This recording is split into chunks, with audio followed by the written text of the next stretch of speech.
Hello, hello. Seems like we've got some people starting to tune in. So if you can pop into the chat on your right-hand side, let me know if you can hear me and see me okay. Let me know where you might be tuning in from so you can get an idea of who we've got here. That would be great. Awesome. Thank you, Paul. We'll be kicking off the session in just a few minutes. So just making sure everyone gets the chance to tune in and they'll be going for it. Awesome, thank you. Amazing. We got Toronto, Dubai, amazing. Johannesburg, Austin, cool. I love doing these and seeing the spread of people. Oh, Portland, Maine, that's cool. Southern California, awesome, cool. Exciting. All right, well, I'm gonna pull up this screen to make sure that's working too before we kick off. Make sure we can all see that. Awesome. All right, so we'll start probably in 1 or 2 minutes. I've got actually a little practice poll for us just to kind of warm up. This is maybe more relevant for the morning people right now, but I'm going to put this out here for us all to warm our fingers up. I've got my coffee right here, ready to go, fueling me. So let me know for sharing. Third cup, love it.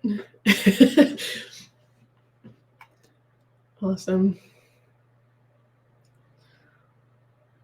Great. More than 3 is fine also. Cool, Paul is ready for it, I love that. Amazing. Okay, so we all know how a poll works now. That's handy. We can use that later. And the chat, so that's great. Getting a little bit of a orientation here. We'll give it maybe just 1 more minute, and then we'll go ahead and kick off the session.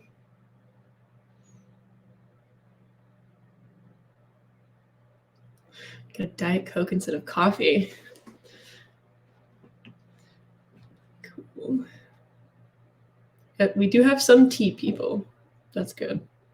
Appreciate that also. I like how many people we've got in the 2 category. Those are my people right there.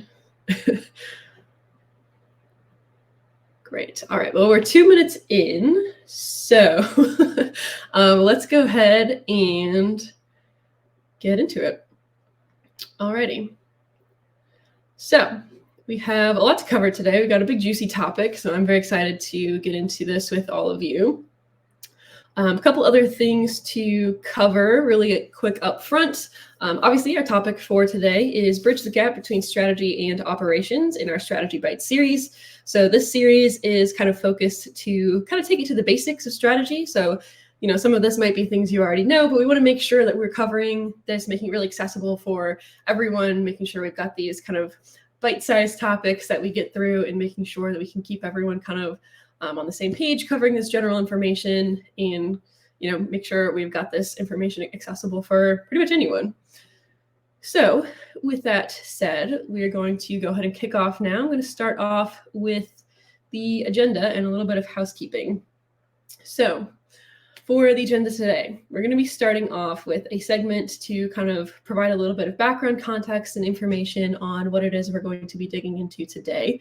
So kind of covering the basics of what do we mean by strategy and operations? How do these two kind of fit together? You know, how does this look like in the average business? Then we'll be digging into the actually kind of methodology to bridge the gap, which is a method of rules of engagement that we can develop with some really tactical tips to kind of enable the connection between these two to help your business both obviously maintain smooth operations and achieve those strategy goals. After that, we'll go into kind of a tools and tips segment, and I actually have a guest speaker that I'm really excited about for that portion, just to get really tactical with like some real expert tips on what you can apply to use this methodology and really make changes in your organization. And then at the end, we'll have probably between 10 to 15 minutes for Q&A. And that leads me right into those couple of housekeeping notes. So you'll see we have used the poll segment already, so you know where that is. We've also got a question box. So you should see on the right hand of your screen, the little Q&A icon. If you have questions throughout the session, you can pop them right into that Q&A portion and we'll review that at the end, but you can feel free to drop those in throughout the session if you think of anything, and we'll kind of circle to those at the end of the session. There is also a resources tab. I see someone has asked about the slides, which is amazing. Those are available in the resources tab, as well as a couple of other tools that we will be kind of discussing, and some extra just resources to make sure you've got everything you need here. But yeah, main three, we know where the chat is. We've checked out the polls and making sure to keep an eye on that Q&A as we go throughout. So hope everyone is excited. We'll go ahead and pop into kind of the meat of the session now. Alrighty. So starting off in our first segment, we're going to kind of set the scene, cover some context. What do we really mean by strategy and operations? What's the difference between these two? How do they fit together? Again, something that might seem kind of like a, general knowledge, but when you get into it, it's a little more kind of hairy than it might seem at first. So I want to start there before we dive into the kind of methodology here. Okay. So I've got this pretty basic visual here. It's going to give us kind of a high-level setting, a framework essentially to understand the difference between these two. So on the left here, we can see some descriptors of the strategy side of things. So this is typically going to be much higher level, kind of more long-term category of effort. We're going to think of things like the company vision. We're thinking of the positioning and branding. We're thinking of innovation, the general kind of direction and growth of the company. It's kind of, I like to think of it for a metaphor here as kind of the roadmap of, if you have the, path you want to follow for the business, that includes the vision, that includes the positioning. It's kind of defining where and how you want to play in a certain area, kind of setting that path. So again, really those high level things, the highest level priorities, the brand identity, very long-term goals, the direction that the company wants to head kind of in general. So kind of picture that living up here. It's kind of overlaid over everything. It should impact and direct, most other areas of the business in theory, but that's what we'll be getting into today. But yeah, so that's on the strategy side. That's something that a lot of times lives kind of with the leadership of the company. We'd like to see it kind of trickle down, sometimes more than it might, but it is living typically at that higher level. On the other hand, we have what we would classify as operations. So this is the much more kind of granular or day-to-day work. You can think of it as kind of what keeps the lights on. Think process building, optimizations, kind of that business as usual segment that just kind of keeps the wheels turning. It's usually much more tactical, can be project management focused instead of those like longer term initiatives we typically see with strategy. And it's also usually a shorter term or more immediate impact set of work. So think of the turnaround time essentially being quicker than with strategy items. This is going to be, if we're thinking of that roadmap analogy here, if the strategy is the roadmap, the operational items are like the steps you would take down the road. It might be, take a turn here, stay on the highway for however long.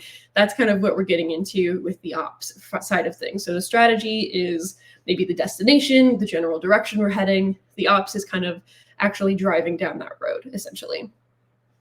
So with that kind of background information of what these two really mean, there's obviously a lot that comes with making sure they fit together. So on paper, these are two very different, segments of a business, essentially. The strategy is that very high level, it's that direction, might live with leadership a lot of the time.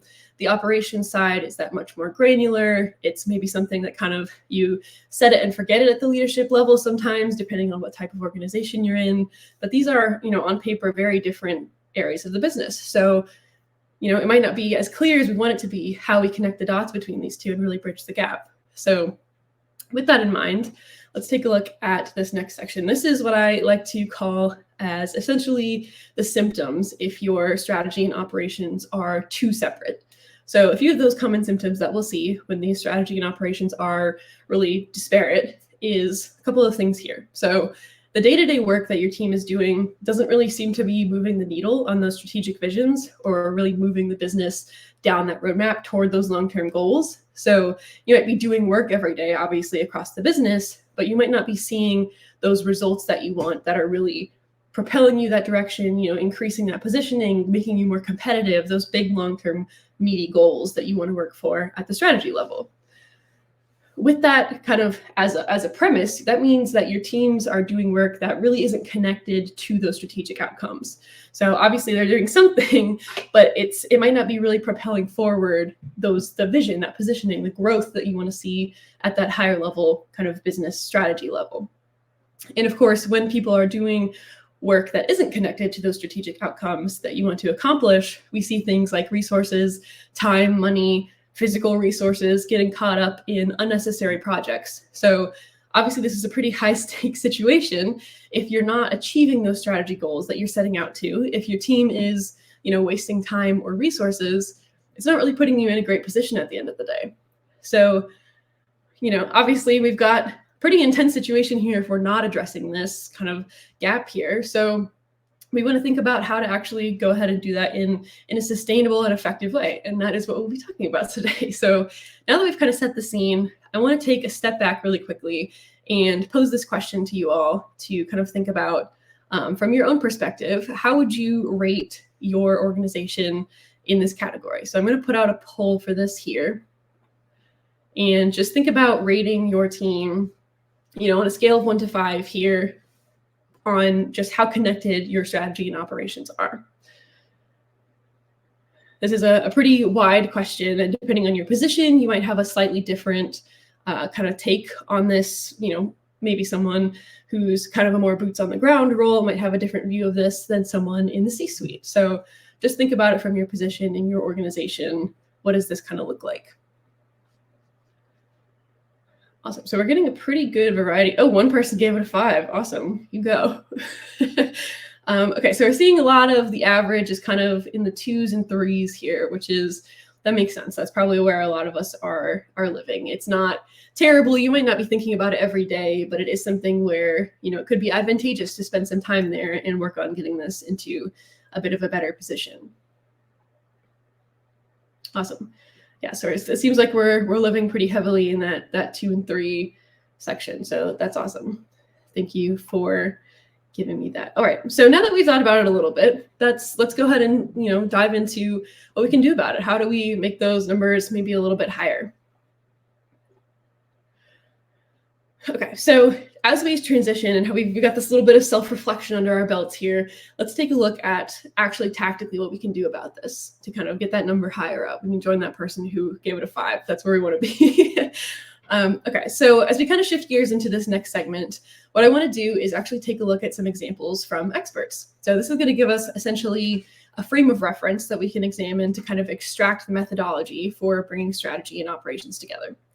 So you can see here, these are some obviously very successful organizations. Probably just about everyone in the world recognizes these names. So this is, an ambitious place to look to start, but, look at the experts, figure out what they're doing. We can kind of pull that back and apply it other places. So what I've done here essentially is laid out in a very brief snippet the strategy and the kind of operations of these businesses. So I want to review these one at a time, kind of brainstorm a little bit about how these companies are connecting the dots here in order to achieve the success that they have. So again, big names here, but I'll kind of walk through them just really quickly, one at a time, and have us kind of think about how these companies are fitting together, their strategy and the operations. So on paper, it kind of might look a little clearer how these fit together, but in actual practice, it's kind of a different story. So with Apple, for example, their strategy is to have this really high level of innovation and really premium product positioning. And what they do in the day-to-day that kind of helps them drive that forward is a very advanced level of supply chain management, obviously very high quality manufacturing processes, and this integrated software and hardware design that kind of sets them a step ahead of their competitors. So obviously their strategy and their operations, they might not seem super directly connected, but what they do in that day-to-day and on the operational side is in fact driving forward that strategy piece. They are sure accomplishing that at the end of the day. They're going the direction that they want to go. On the Toyota side, this is another great example. So their goal is for global competitiveness. That's kind of their long-term direction and where they want to head and grow, and consistent quality across product lines. So their operations, the way that they kind of do the day-to-day in order to accomplish that, is the implementation of the Toyota production system. They have practices like just-in-time production and continuous improvement that they use in every single day that actually drives forward that strategy of competitiveness and consistency. So again, we're seeing a pretty clear pattern here. The operations are kind of pushing forward that strategy, but they kind of seem a little different. They're not doing exactly the same thing, that you might see on paper if you're just saying, all right, everyone do this strategy. It kind of breaks down in a different way than that. And then same thing that we see here with Netflix. So their way to win, the space they want to play in, is original content creation and global expansion. So the way that they kind of accomplish that or fuel that kind of direction they want to go is with data-driven decision-making, advanced content delivery networks that not a lot of other people are doing, and user interface optimization to make sure people want to be there, essentially. So again, this might not be the same kind of business that you're operating in, but these are those big players that obviously, kind of know what they're doing here. So with that in mind, I want to pose a question to you all. What do you think these companies do to bridge that gap between their strategy and operations to see the scale of success? So I'm going to pull up the chat here, see if we have anything to say. That's kind of what can we kind of see as a pattern that's bringing in, what their long-term direction is, what that vision is, and connecting it into like kind of plugging those operations in a way that everything they're doing each day kind of drives forward that vision.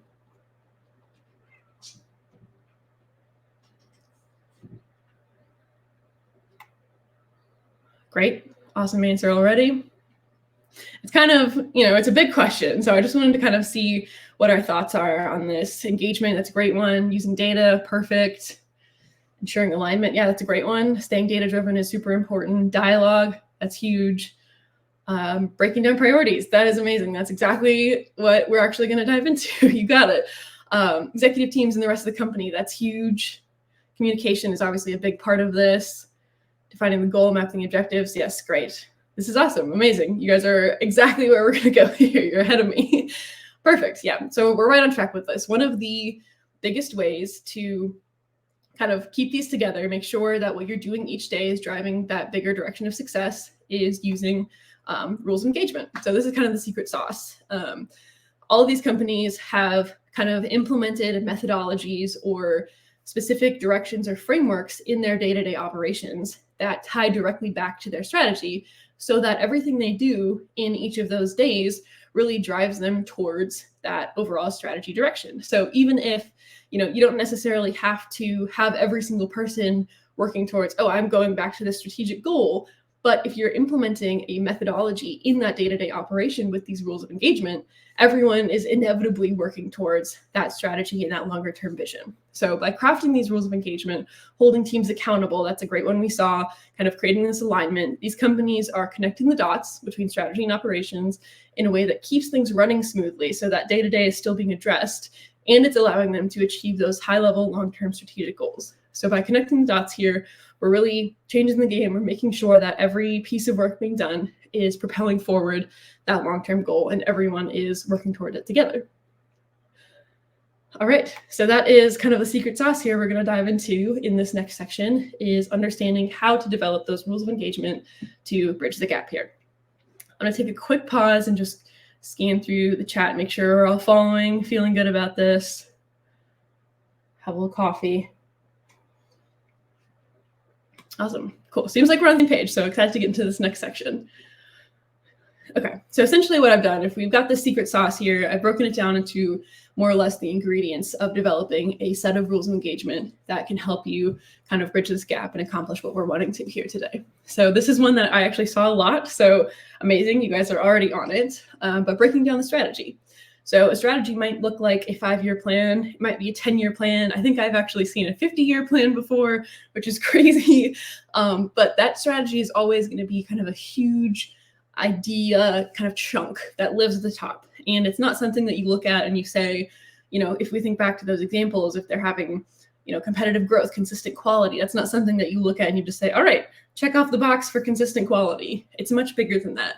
So the first thing that we need to do whenever we are looking at kind of connecting the dots here, making sure that every day is contributing to that strategy, is really breaking it down. So it could live at the top.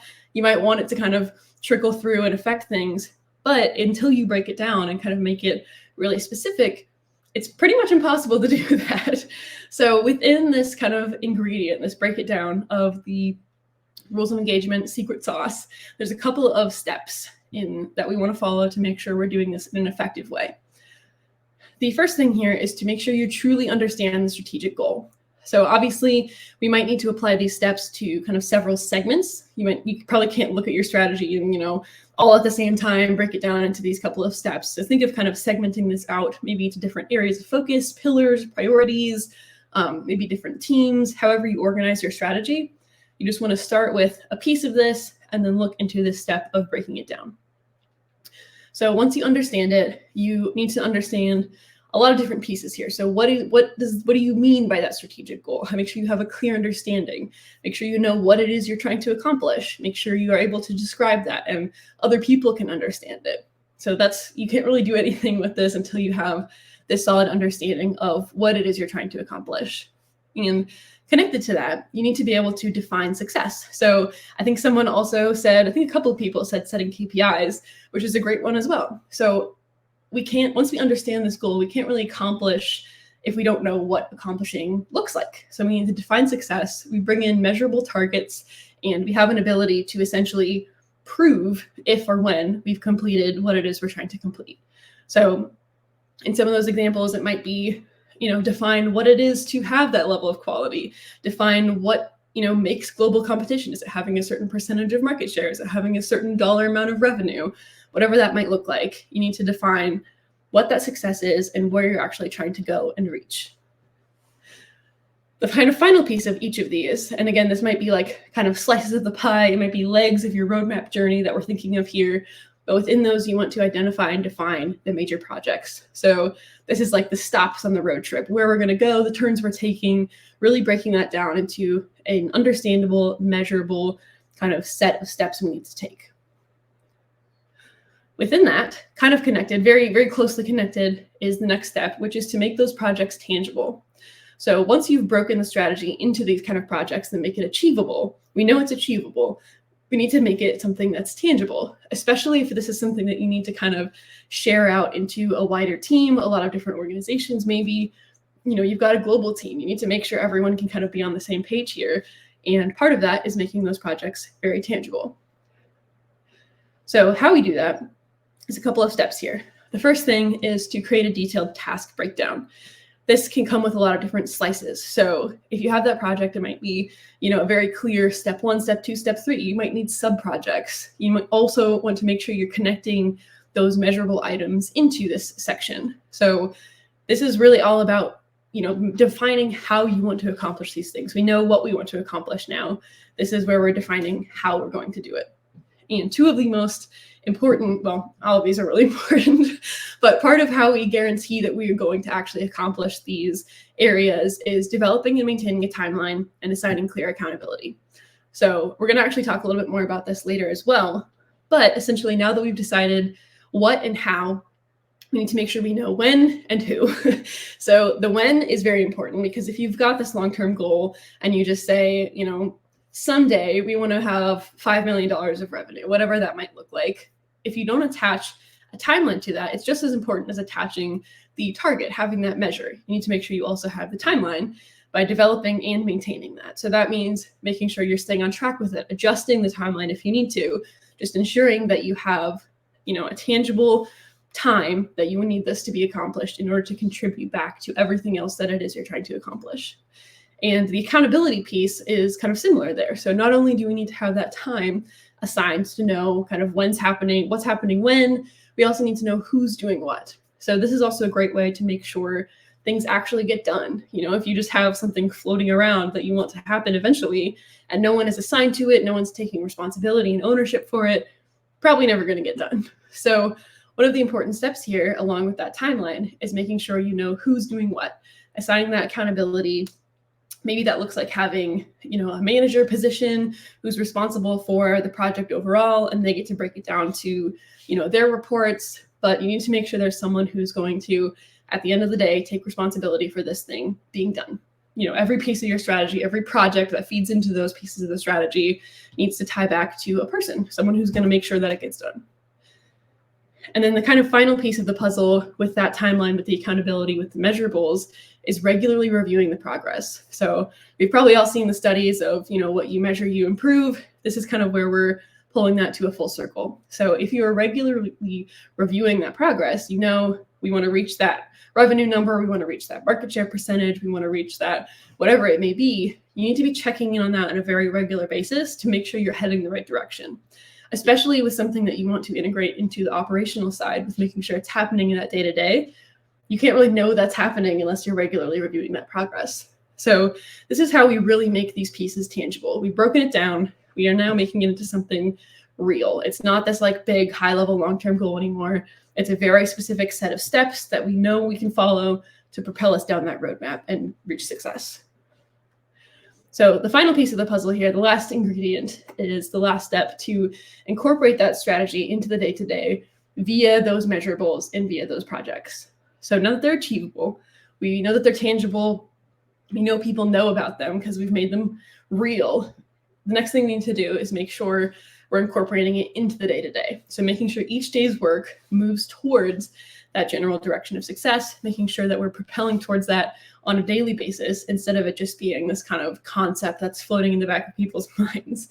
So this is where we're getting really specific with stitching together that strategy and the operations, is making sure this is something we're doing every day, everyone knows about, and we're driving towards it with every action or resource that's going into this area. So kind of actually very similar steps to this one. We kind of want to just carry it through to the end.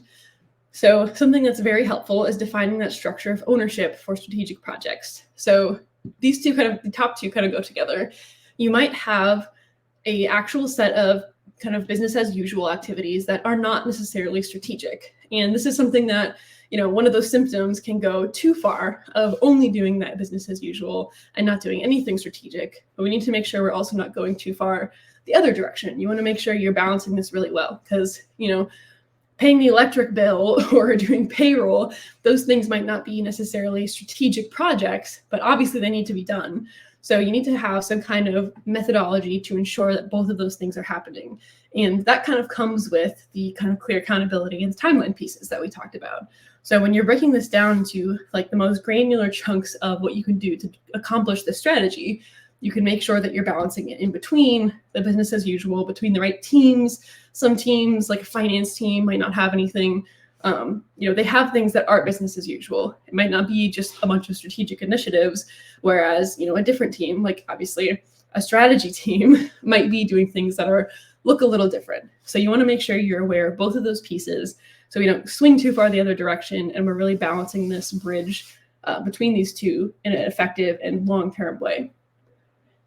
And then these last two here, we've already seen. So this is how we kind of guarantee that these steps are completed, we stay on track with it, and that's that accountability and the regular review of progress.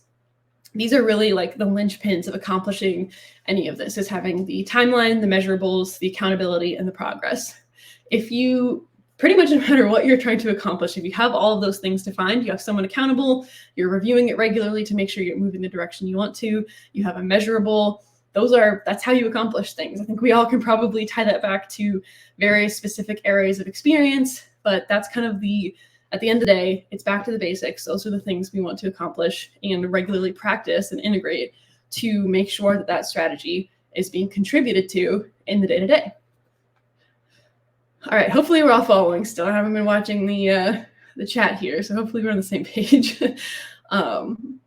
But what I want to do now to kind of bring us full circle is tie back to one of those examples that we looked at. So this is obviously a pretty robust methodology. There's a lot of different slices that have to come into play here. Probably you would apply these steps to a lot of different areas, kind of subsets of strategy with different teams. But let's take a look at how we can actually, practically apply this and how it truly does connect the dots between strategy and operation. So I want to circle back to that Toyota example here. And just kind of go through the steps of what we just covered with this example in mind. So I'm going to pull out just one aspect of the strategy for this exercise, and that's going to be the consistent quality item.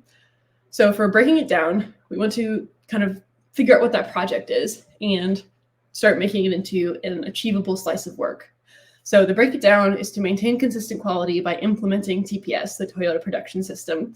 And that's how we're breaking down that strategy piece. Obviously, this is kind of still a very large scale example, obviously, but this is just how we're going to go through those steps. So if that's the project, is to maintain that consistent quality by implementing TPS, the next thing we need to do is make it tangible. So we're going to set a measurable ideally we'd have a timeline with this, but we're not really putting it into a fully realistic context, just to kind of have this thought exercise. But maybe it's 100% of work should be specified and standardized by the end of XYZ year, and then we'd assign people to own that as well, and that's how we're making it tangible. Finally, to incorporate it into the day-to-day operations, every single employee is following the 4 rules of TPS every day. So with this methodology, now that we've kind of reverse engineered this strategy item into the operations, if every single day, every employee is following those 4 rules, it's going to roll up to 100% of work being specified and standardized, which is then going to roll up to them achieving that strategy goal, that like very high level positioning, the branding that they have as Toyota to maintain consistent quality. So every single person is contributing back to that overall rule by following this guideline. They have this rule of engagement that dictates how they do the work, what work they do in this case as well, which I think someone pointed out, knowing what to say no to. That's a big piece of this as well, defining what it is you're going to do, what you're not going to do. And then by accomplishing that day to day, it's going to roll up and guarantee that they're accomplishing that very, very high level goal. That as a concept, just consistent quality, that's obviously a huge ideal and something that's not, as easy to achieve as we might want it to be. But by breaking it down through this method, creating these rules of engagement, we're guaranteeing that what every single individual person is doing is contributing back to that long-term goal and making it so they really can achieve that strategy. That's like a huge, big strategy that really sets them apart. So now that we've kind of gone through this thought exercise, what I want to do now is kind of throw it back into your all's court. What is an area of your strategy or of your business that you can see implementing this methodology and really kind of making an impact? What's something that you know is one of those strategic goals that kind of makes sense to break down this way, that can tie into the operations, and you can really use that day-to-day to propel forward that strategy? And you can keep it as vague or as detailed as you want. Just kind of want to get us thinking about really how we kind of fit this together. Product development, that's a great one. That's a perfect way to kind of tie into that.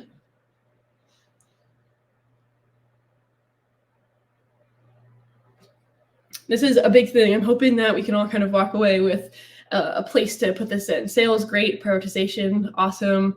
Acquisition, great. Supply chain, yeah. This is a very, it's just broad enough we can apply it in a lot of different kind of segments of a business, but really something that can be really impactful if you kind of commit to breaking those down, integrating it. You can take this big thing that you might have at that vision or strategic level and really inject it into that day-to-day and see some huge differences. This is great. Performance management, clients, competitive advantage. Yes, all great. Customer retention, that's a huge one. That's great. That's something that can definitely be impacted by day-to-day. Recruitment, definitely. Awesome. Great. This is great. We love to see this, and thank you all for engaging as well with this little exercise here.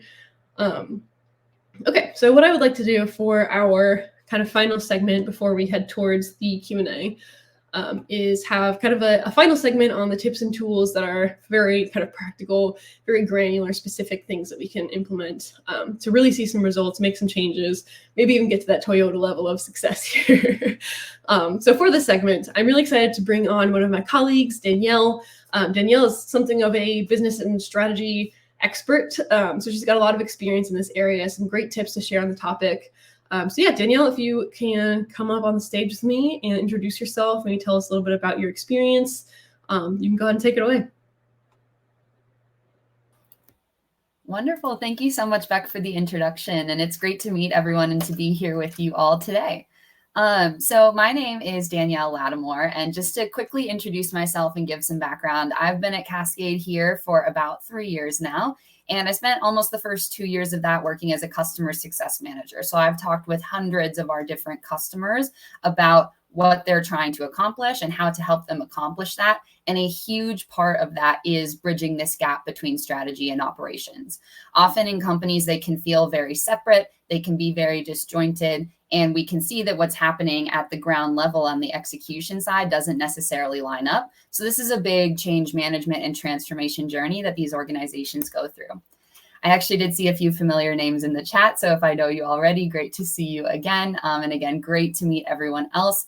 I've recently moved into more of a business operations role with Cascade. So what's been really great for me is to take all of these learnings that I've had from all the different organizations we've worked with and apply that in my day-to-day as well. So hopefully I can impart some wisdom today from the experiences of others and myself as we go through how to really bring this framework and this methodology that Beck has walked us through to life.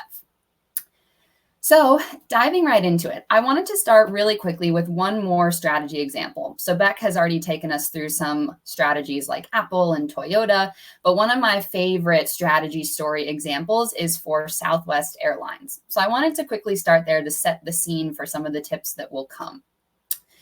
When we think about Southwest as they were emerging into the game and were a small fish in the pond back in the day, there were a lot of other airlines already in play and already pretty established in the space. What's interesting is that at the time, those airline strategies were essentially, in a nutshell, to beat the competition. Those airlines were trying to grow by buying more planes or getting more gates or trying to take existing market share by winning against the competition in specific ways that they could. So they were really focused on the other big players in the game at that time and not necessarily as worried about some of those small fish like Southwest.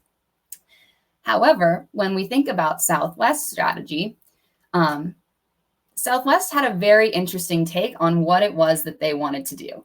And I think that the other airlines' strategies, I have in quotes for a reason, that's not really a strategy to beat your competition or to win in your market.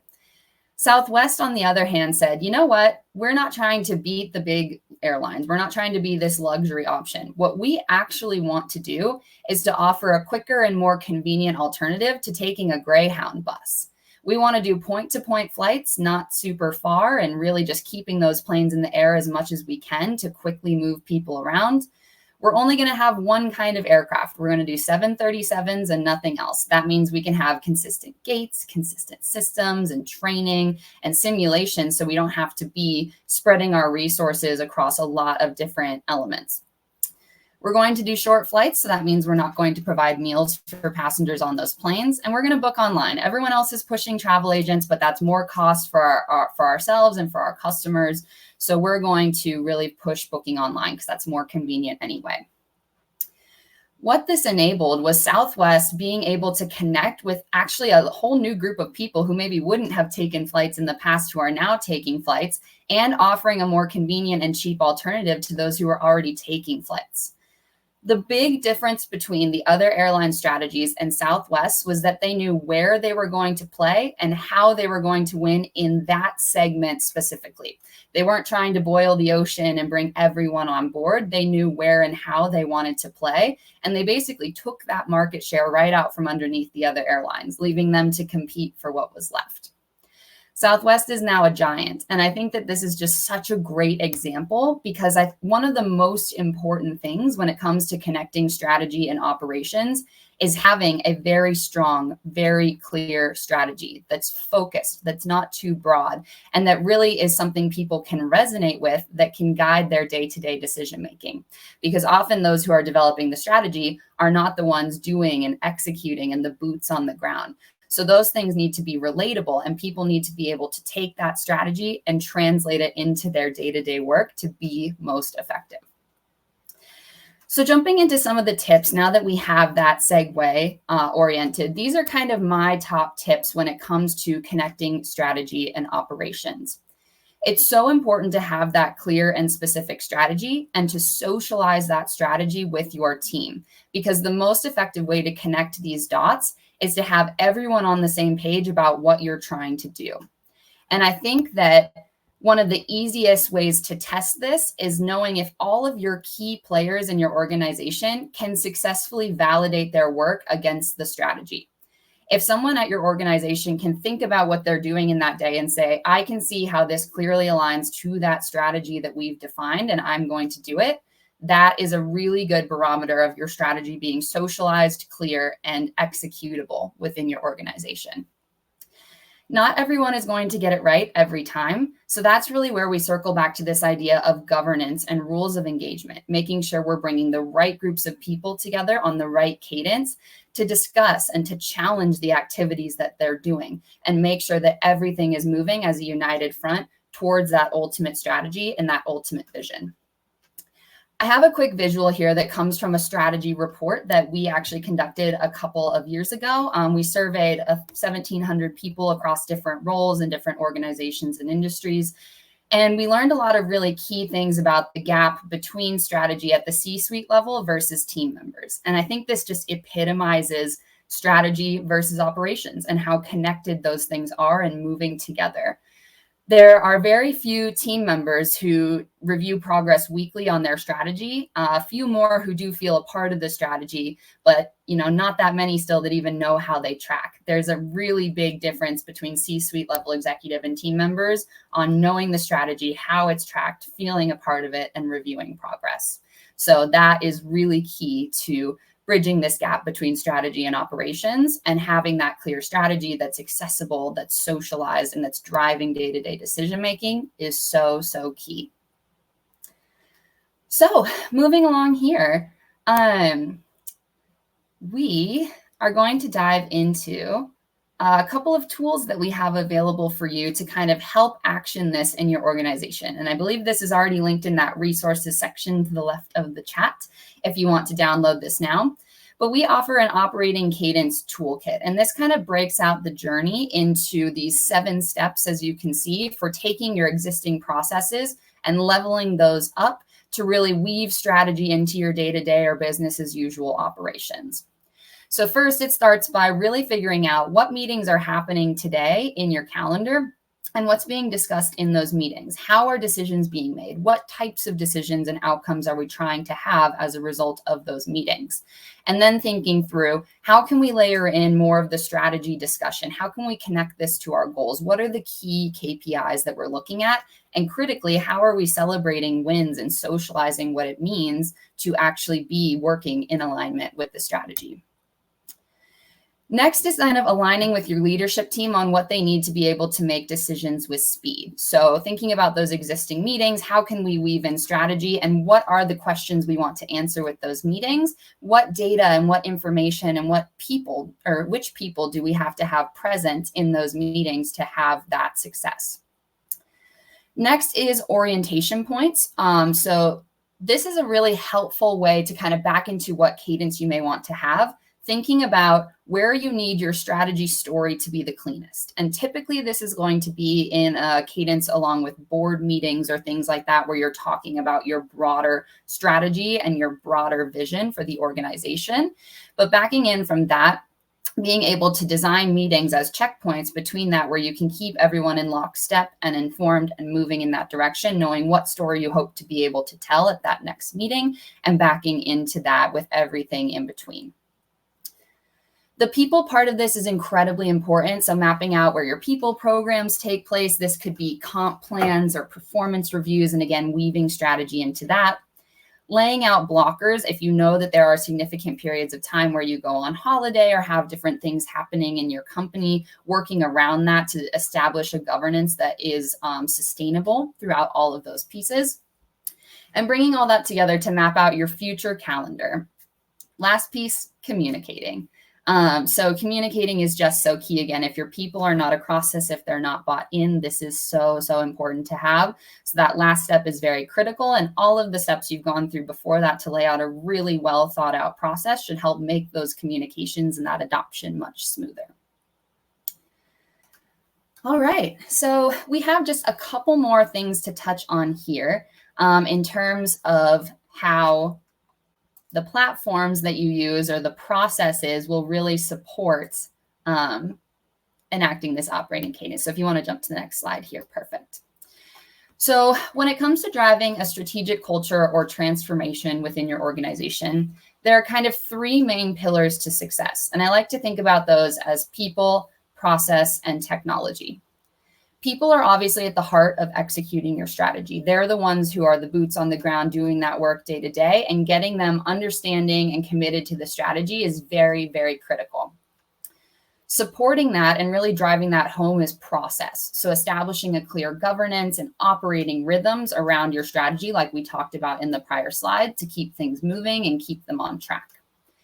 But technology is a third pillar of this, and a very important pillar, because what technology enables you to do is to run your processes much more efficiently. So it minimizes the time and effort needed to bring the information together for these meetings, to gather the updates and make sure that we're not spending the meetings talking about what has already happened, but what needs to happen next. Technology plays a big role in changing that conversation to make these meetings more effective. So we'll end on a quick tour of how our platform, Cascade, helps organizations improve their strategy execution and really bring strategy to the forefront day to day. So jumping into it here, simply put, Cascade helps you plan, execute, and track your strategy and those goals, those tangible projects that you break that strategy down into. So if we take a look at some specific features in the platform, starting with tracking. Tracking is very important. As we know, we've talked about breaking your strategy down and making it tangible. And making it tangible by putting timelines and owners and targets to these things is so key, so that we can track the success of that strategy over time. It will allow you to quickly see if you're on track or not to your targets, to your dates.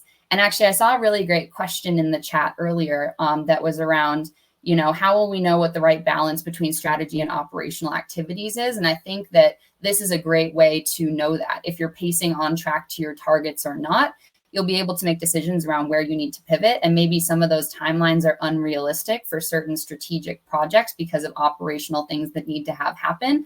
But getting it all in one platform where you can track it all together is what's going to allow you to see if there's kind of competing things or, lack of resourcing at play that's going to force some more ruthless prioritization. So being able to track the quantitative as well as the qualitative aspects is going to give you the power to make those decisions. Jumping to the next slide here, planning is another key part of this. So when we talk about setting targets and having owners and specific dates to things, it's really important to be able to actually put those names and dates and targets into a centralized platform where you can hold yourself accountable to those things and have clarity on them. So often strategies are planned in a PDF or a PowerPoint or a Word document where it's really hard to kind of translate those into what's actually happening and connect the metrics and things. But planning those in a centralized platform allows you to, again, have that accountability and clarity into who is doing what. Lastly is the execution piece. And obviously, this is a really challenging part that we've talked about a lot when we connect strategy and operations. But in the platform, you're able to see how all of your goals connect to each other, how they're shared across teams, or how they break down from the top level all the way through. And this is going to empower you to understand what the risks and blockers to those goals are, track the progress in real time through qualitative and quantitative updates where you can post context and commentary to supplement the health scores of your goals. And again, this is all going to help people keep the right activities top of mind and ultimately increase the speed at which you can execute. So coming to the end here, if anyone is interested in learning a bit more about Cascade and how it can help bridge the gap between strategy and operations, as well as just giving you a digitized place to make that strategy accessible to people like we talked about earlier, there should be a pop-up coming up on your screens here where you can click the link to book a demo. And one of our team members would be more than happy to talk you through how this could look for your business. All right. And I do believe Beck is going to come up and join me again, but we've reached kind of the end of our scheduled content. So very excited to dig into some of the great questions that we saw in the chat earlier. Feel free to jump in and post some more if you have them as we're coming to the last 10 minutes or so here. I'm going to give us one more little poll just to warm it up before we switch into the questions. We did actually get some amazing questions. I think there's actually, Danielle, a couple that I think you would be perfect to speak on. I know this is a topic that you're passionate about, so this question. So some of the examples we went through have like a short and concise strategy, which I kind of dumbed it down a little bit for this case. But what do you think the maximum number of strategic goals that an organization should have in order to still be able to break them down into an operational level? And obviously that might not be the same answer for everyone, but what's your thoughts on that? Yeah, that's a great question. So when we think about a strategy, and if we kind of go back to the Southwest example, obviously that strategy was very clear. It can really help inform what the teams are doing day to day. The marketing team can take that strategy and know, in my marketing tactics or strategies I'm employing in my team, I'm not going to be going to market in luxury channels and things of that nature. I'm going to really focus on where our customers are because I know what that segment is and really go after them in maybe some unique ways relative to other airlines. So when we think about breaking a strategy like that down, we tend to recommend keeping it as focused as possible. A great place to start is developing, I'd say, 3 to 5 core focus areas when it comes to your strategy. So in order to achieve that strategy, what are kind of the 3 to 5 main areas or pillars that you want to orient your strategy around? And that could be things like, refining your product market fit, or it could be, creating a sustainable growth engine or something like that. High level categories of effort that then teams can further categorize their goals into, and again, make sure they're really in lockstep with the strategy. And as a best practice within those 3 to 5 focus areas, I think a couple objectives per focus area, maybe 2 to 4 objectives is probably going to be the max. I mean, if you think about it, if your organization is trying to execute on 15 to 20 major goals, that is a lot of goals. So how can we really make those outcomes specific and specific to our focus areas, and then let the teams fill in exactly what they're going to execute on to help drive that? From there, you can really decide if those are the right things or not. But I'd say at a high level, really keeping it as focused as you can is going to optimize your execution. Okay, we have another good one on here. I knew you would have a good answer for that one, so I want to make sure you got it. But this is another great one, and I think I have a couple thoughts to kind of start off with it, but then I might ping pong over to you. So essentially, if strategy is largely developed externally with stakeholders, but needs to then be internalized and operationalized, how can we kind of deal with that? And I think, we can follow a very similar, methodology and flow as we went over today in this situation. You're just taking the strategy from the outside. You can follow those same steps to kind of develop those rules of engagement around it, kind of disperse it into your teams, integrate it into those operations. But you might have a little bit less buy-in from certain parties in this case if you have coming from something external versus something that's internally developed. But the same methodology can kind of apply here. We just want to do the same steps of breaking it down, making it real, kind of dispersing it to teams. But yeah, do you have any thoughts on that, Danielle? Yeah, I think the main thing from my perspective that I would say is obviously it can be a little bit hard to get buy-in to a strategy that hasn't been co-created. So I would say pay attention to that if team members haven't been involved in designing the strategy. But I still think the important thing to go back to is just making sure that strategy is clear and is specific. If someone outside of your organization is kind of crafting that strategy, making sure that that message is still clear and easily understandable and specific enough that it can guide the team's activity. That's a really important thing to kind of encourage your stakeholders to help drive. And when you socialize that strategy with the team, giving them that clarity that they need to really act on that in their day-to-day. That definitely makes sense. Yeah. Okay, we got great questions this time. Thank you all for throwing these in. But here's another kind of similar. While prioritization of initiatives related to the BAU and strategic programs, there can be kind of a struggle to attain balance. So how can we go about working this out? And I know you spoke a little bit to that in the little Cascade teaser portion, Danielle, but do you have any other thoughts to kind of expand that concept of balance? Yeah, absolutely. And like I said, I saw this question earlier, and I do think it's a great one because this is where a lot of organizations get stuck. I think if you're trying to do all strategic, all big thinking things at once and neglecting the operational, obviously it's going to be hard to sustain your business. But if you're so heavily focused on the operational pieces that you're forgetting the strategy and the innovative part of your vision, it's going to probably slow your growth, if not hurt you overall as a company. So it is really important to attain a balance to this. And I think the key piece is, again, stating all of the things that you hope to accomplish, strategic and operational, and kind of connecting those to the strategy and focus areas where you can. Putting specific measures and timelines to those and being able to track them is going to tell you if you're on pace to achieve your goals on time or not.